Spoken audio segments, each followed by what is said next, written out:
Hey everyone, it's Will, GamerDad, with another video for you. So in today's video, we're going to go over the farmers results for myself over the last 6 weeks. And as usual, GamerDad will share some of his thoughts about the current topic of the day. Now if you haven't already, make sure you like and subscribe to my channel, I really appreciate it. I also do have a Patreon account for those who want to support me this way. So first of all, what has GamerDad been up to over the last 6 weeks other than being lazy and not making enough videos, of course? First of all, I am still grinding in Total Theater World. As you'll see later on in the video, I have finally achieved Aisha 255, so that is a very big accomplishment for me. If you're thinking about units free to play that you want to grind out, she is definitely a great candidate. You've probably seen me use her many times in either water or fire zone teams, and she does support both quite well. And of course, as a 255, she can carry 4 grass slots for your fire or water users. Also, my plans moving forward is to work on Kiryu. My Kiryu is also in the 200 range, and I do want to push him to 255. Again, his personality traits are very useful for sharing with many units, being his Lost Lab, IDA, and so on and so forth. In terms of green keys, not much to say there. We're still working on Ashtear in the Omegopolis, not because I really appreciate her any more than usual. It's just that that's the newest dungeon and I might as well grind it out since all the other Garrelia type dungeons have been maxed out at 255 for their respective units. Actually, no. I haven't done Azami, but don't really want to do that at this point. Okay, so what does Will want to talk about today?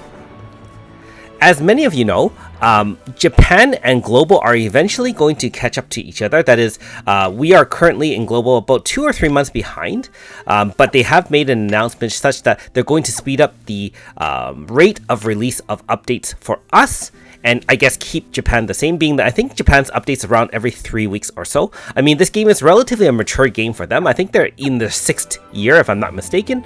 We are in our 4th, and so, I mean, it makes sense that they're not going to be pushing out updates every 7 to 10 days. So, first of all, my thoughts about the catch-up.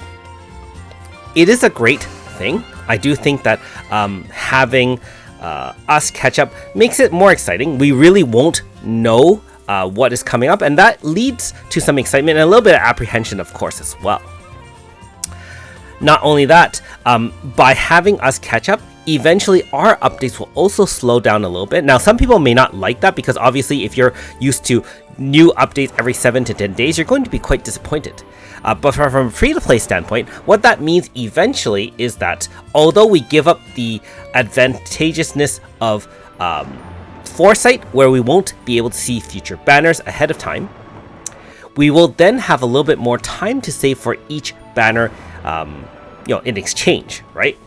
I mean, those 7 to 10 days, I mean, you've seen what happened in the last 3 months where we had so many powerful units, and if you missed on one and or a banner was quite mean to you where you're left with very few stones, you essentially had almost no way of saving up for either current or future units. And the fact that the banners now extend 2 months, that has been detrimental to some of you as well. Before, remember, most banners were only 1 month long, and so what that meant is if you missed, you missed. However, as bad as that sounds, at least you can move forward, kind of like a bad relationship. Once you've broken up, you can move forward and start anew. But with a banner being around for 2 months, no, that person is just teasing you, making you want to pull for that person, and that can lead to some financial ruin. And so keep that in mind, that especially right now and into the future, you really want to temper your expectations, but more importantly, budget what you want to go for, because the fact that if you burn all your stones over 2 months on a unit, you will have nothing left for any banner after that, unless you are the Church of Single Pulls and one shot or single pull a featured unit. But the odds of that are extremely low. Like, for those who belong to the subreddit or to the Discord, I'm sure there are many stories of, oh yeah, I got the unit in 100 stones, I'm so awesome and stuff like that. The reality for most of us is the people who lose don't share their stories, right? And so the vast majority of the time, if you just think about mathematical odds, right? Even at a split banner being 1.2%, that means, you have 1 in, 80-ish chance of getting it, 80 something. That is not a great odds, and being that most of the time, if we're not getting good logins, you're only going to be able to pull one single pull every 2 days. I mean, that's only really 40 single pulls for 30 single pulls over a 2-month period. So 310 pulls is not really a reasonable expectation to get a unit on a split banner, but if you are lucky, you are lucky. Now back to catching up to Japan. Some other advantages of getting up to Japan is that there's going to not only be more exciting content in that you won't know what's going on. Every live stream from either Scott or even other sources, everyone's going to be really hyped up for that. Right now, everyone already knows what's going on, and so you can't even say, oh yeah, I'm super hyped up for next week, for example. We know that a live stream from Scott is dropping this coming week. You know what? I bet you half of you, if not 3/4 of you, if not more, already know what's going on, and you really don't shall I say, care? You know already, so you're already prepared, and if you haven't prepared, then you do what you do, right? So I think that will bring a lot more excitement to global players, but of course the downside to that is more uncertainty is obviously can be dangerous for many of you, and so we'll explore some of that right now as well. So of course I mentioned some of the good points: new exciting content, the fact that we're catching up to Japan, the fact that we'll slow down our updates, and for those who really want to be world first or global first clears, there are those who really want Japan and us to catch up so that you can flex your skills. If you are one of the first to beat it, everyone will watch you, know how awesome you are if you upload it to any sort of media such as YouTube or otherwise, Twitter, and you'll get some recognition for that. Whereas for now, hey, you put up a video, you can't even tell if you've learned it from Japan or you came up with it on your own or someone else or something like that. So for those who are seeking glory, this is a great opportunity as well. Okay, back to the disadvantages. So, of course, the disadvantages is for the vast majority of us, we are not people who want to clear things on day one, to explore and spend hours and hours of time finding every little item, every little feature, trying to find out all the boss mechanics. That can be a nightmare for many of you out there. And I know a lot of you will be waiting for, obviously, other people to put up videos in order to clear some of the difficult content, or even just maps, because hey, let's be honest, it's very easy to miss hidden pathways, secret endings, and so on and so forth. And having the resources from following Japan, we're honestly a little bit spoiled with that, and so unfortunately we have to put on our big boy pants. We can't rely on our older brother anymore. We're grown up, old enough to kind of handle ourselves, and so hopefully Global can show how powerful we are and can keep up with the big boys in Japan. So anyways, yes, that is going to be a huge disadvantage for global players, although you can say it's not really a huge disadvantage so much as we're just not getting the advantage we previously were getting. In terms of not having foresight for banners, that's also another big thing that I've heard some of you complain about.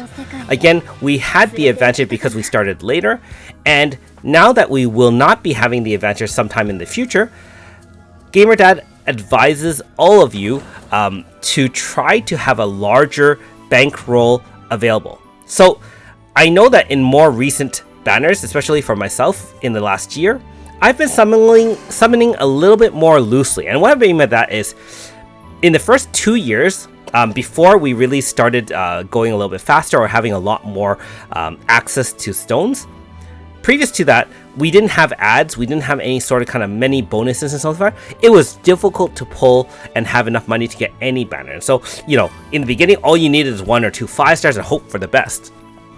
Nowadays, I know there has been a lot of power creep, and so a lot of people are trying to pull the newest units right away. But especially moving forward with my should you summons and some of those features that I do on my channel, I'm going to be a lot more conservative with my recommendations. I'm going to try to be a little bit more strict with my advice on pulling, because first of all, we don't know how the meta will change. A unit such as Yakumo or future units like Sesta can break the game in different ways, some of it intended, some of it unintended, and because of that, we really have to be selective, because, for example, if I make the wrong recommendation, I realized that it won't only hurt my account, it's going to hurt a lot of you who watch and listen for some advice. And so as a result, I will have to be more conservative. Those of you who follow me since the beginning or near the beginning have seen a shift from when I was not pulling or had to pass on multiple banners, even if I had no form of it, to now where I had an adequate amount of stones where I can give a shot or two on banners I had no form of in the hopes of completing my complete roster. Now, I don't believe that in the future that's going to be a realistic goal for me. So, if I complete my roster in the next couple of banners, being that Sesta followed by AS Primaya are coming out, that will help me complete the whole roster. However, after that, I can't guarantee I would say, yeah, I'm going to summon every banner regardless of what unit I'm missing, because we don't know, and because of that we have to hold a much larger stone reserve just in case we have a super game breaking unit come out. We already know that, for example, global first units come out, and I'm not even sure how that's going to go, but being that that's the case, and we've seen the power of the Eva, the Melissa at the time, as well as Efi, which is obviously super broken, you don't want to be left empty-handed with no access to summon, because we've seen what happens when you don't have an Efi. It's frustrating. And you've seen so many clears having the newest units so powerful, easy, and so on and so forth. Man, it's so painful if you are trying to clear more recent content with some older units. They just don't necessarily do the same thing that they used to. Like, me dusting off a 1A Blunt team with AS Tsubame and AS Melina or anything like that. It just doesn't cut it like it used to, right? Nowadays, I see that tanks are essentially needed, or if they're not needed, you have to have a super specialized team using most of the recent units in order to really kind of get that. So anyways, don't be one of those disappointed in not having any stones. Make sure, just because you're missing the unit doesn't mean you're automatically going to summon on that. And so just as a reminder, I've had many examples over the last couple of years before the most recent year where, hey, there were opportunities I could have gotten Silver Striker and Yukino on one banner. There was a 4% banner, 1% for each of those, back, I think, about a year ago. That was during the Future Mythos. I actually passed at that time because my stone count was relatively damaged after going for Flam. That would have been two opportunities to kind of close out the missing pieces. However, eventually I had an opportunity to summon for AS Yukino, and of course now AS Primaya is coming back to find us as well. So keep that in mind. That's not, you can always wait. Banners will always come back.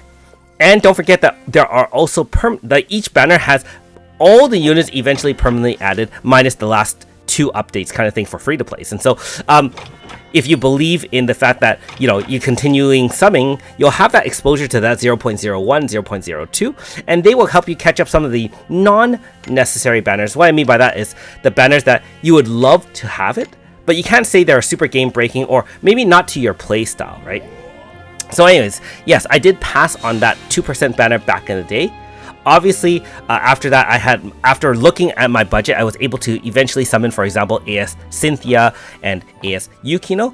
But over some reflection over the last year, I can say that there are many banners that, looking back, I summoned out of, shall I say, less discipline than I should have. For example, summoning on AS Hardy's banner was never necessary. I never had needed an AS Hardy, but obviously, I'm glad I got Hardy in some form so I can side grade to AS Hardy. The thing is, he came by later on. I hit 2 or 3 off-banner versions of Hardy, and so that would have eventually come to me anyways, right? On another note, not getting Dunarith AS when Dunarith AS came out, for example, I didn't even have any wind magic DPS, and this is way before 7, right? There were opportunities to summon for that. We chose not to because, or my friend and I chose not to, because, hey, we were already broke from subbing for AS Rosetta, and we wanted to hold out for ES Sukiya and Nakoko back in that time. And so, so hopefully that gives you some indication as to what my plans are going forward in terms of budgeting for future summons. If you're wondering, my friend, and I did discuss this with my friend as well, you've heard him as a guest on this channel many times. He has a large stone count, and he is under the same impressions as I am. He actually summons even less than I do, although he has all the meta units. He's not looking to complete every unit that he's missing, so he would pass on any units that he doesn't find necessary. For example, he has passed on AS Garum, he has passed on AS Hina. He could have finished all those because those are full rate ups. Opted out, and at the end of the day, is he missing anything he really needs? No, just the honor of having all the units in the game. It's actually kind of funny because my friend and I, we kind of summoned very disciplined up to last year, after which our paths diverged because I kept on hitting off-banner units as I summoned so much, for example, on Eva and Flam. And so the possibility for me as a free-to-play to eventually complete a roster was much closer for me than for my friend, where, you know, we were all missing at one point like double digits, like 10, 12 units. But, you know, if you summon 20 something K on Eva and like 12, 13K on Flam or whatever I send, it's painful memories. I mean, you know how it is, right? Then you're going to fill in a couple of holes. And because of that, then I was able to decide whether or not I want to chase that goal down. For him, he's been very disciplined. And so, on another note, I know I have mentioned that I'm going to do an account review, just kind of show you where I'm at, what I have in store, what kind of items I still haven't used, my latent shadow, for example, on many units, to kind of see how many summons I've done and so on and so forth. I'll have a full account summary. I'm planning to do that in the next couple of weeks after Sesta. I believe Sesta should be coming out this week. And I will also do an account review of my friend's account, so you can see what the difference in our paths have led us to do. And I would argue that it's not that any one account is better than another. You can actually let me know in the comments below, which one would you prefer?